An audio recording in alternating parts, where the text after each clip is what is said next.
पुरुषोत्तम मास कथा अध्याय 10। ऋषि कहने लगे, हे सुंदरी, अब से तीसरा मास पुरुषोत्तम आएगा। उसमें स्नान करने से मनुष्य दोषों से छूट जाता है। इसके तुल्य कार्तिक आदि कोई भी मास नहीं है।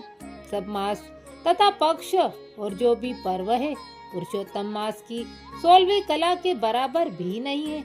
12,000 वर्ष गंगा में स्नान करने से जो फल मिलता है और सिंह के बृहस्पति में गोदावरी गंगा में स्नान करने से जो फल मिलता है, वही फल कहीं भी पुरुषोत्तम मास में एक बार स्नान करने से प्राप्त हो जाता है। यह श्री कृष्ण का प्रिय मास है।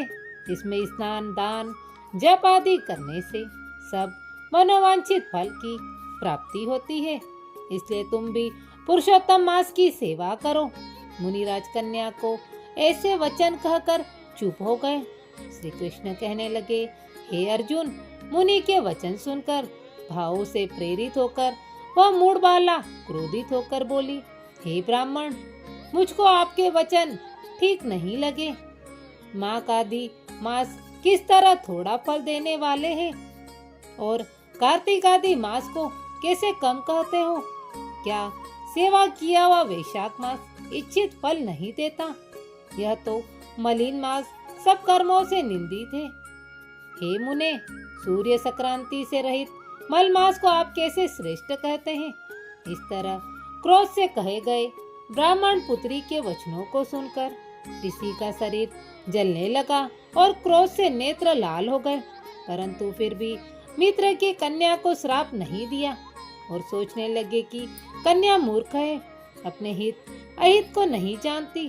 पुरुषोत्तम का महात्म जो बड़े बड़े ज्ञानी भी नहीं जानते, तो कम बुद्धि वाले पुरुष व कन्याएं कैसे जान सकती है?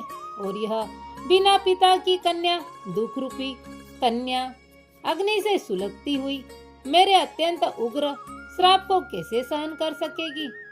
ऐसे उत्पन्न हुए क्रोध को कृपा से दूर करते हुए और स्वस्थ होकर व्याकुल कन्या को कहने लगे, हे बाले, तू मेरे मित्र की कन्या है, इसलिए तेरे पर मेरा कोई भी कोप नहीं। जैसा तेरे निर्भाग्य मन में हो वैसा ही कर, और भी जो कुछ होने वाला हो वो सुन।